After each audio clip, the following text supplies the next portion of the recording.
ରକ୍ତବୀଜ ନାମରେ ଗୋटे ଅସୁର ଥିଲା। କୁହନ୍ତି କି ରକ୍ତବୀଜର ରକ୍ତ ଟୋପେ ଯୋଉଠି ବି ପଡେ ସେଇଠି ଗୋଟେ ନୂଆ ରକ୍ତବୀଜ ସୃଷ୍ଟି ହୁଏ ଏବଂ ତାକୁ ହତ୍ୟା କରିବା ପାଇଁ ଦେବୀ ଶକ୍ତି ମା କାଳୀଙ୍କ ରୂପ ନେଇଥିଲେ। ରକ୍ତବୀଜ ଭଗବାନ ଶିବଙ୍କଠାରୁ ଏହି ବରଦାନ ପାଇଥିଲା। ଗୋଟେ ସମୟ ଏମିତି ଆସିଲା, ରକ୍ତବୀଜ ଦେବତାମାନଙ୍କ ପାଇଁ ସମସ୍ୟା ହେଇଗଲା।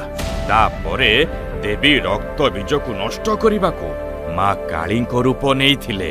ନାଲି ଆଖି, ଫୁଙ୍ଗୁଳା କେଶ, କପାଳରେ ତୃତୀୟ ଆଖି, ବେକରେ ଖପୁରିରେ ତିଆରି ଏକ ମୁଣ୍ଡ ମାଳ ଏବଂ ଗୋଡ଼ ହାତରେ ନିର୍ମିତ ଅଣ୍ଟା ପଟି। ମା ଗୋଟିଏ ହାତରେ କଟା ଯାଇଥିବା ମୁଣ୍ଡ ଆଉ ଅନ୍ୟ ହାତରେ ରକ୍ତ ଦାଗଯୁକ୍ତ ଖଣ୍ଡା ଧରି ରକ୍ତବୀଜକୁ କ୍ଷତାକ୍ତ କରିଦେଇଥିଲେ।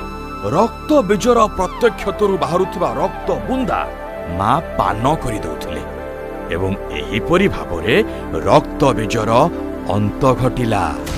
ବୁଝିଲ ତ ପିଲାମାନେ, ମା ଦେବୀ ଶକ୍ତି କାହିଁକି କାଳୀ ରୂପ ଧାରଣ କରିଥିଲେ?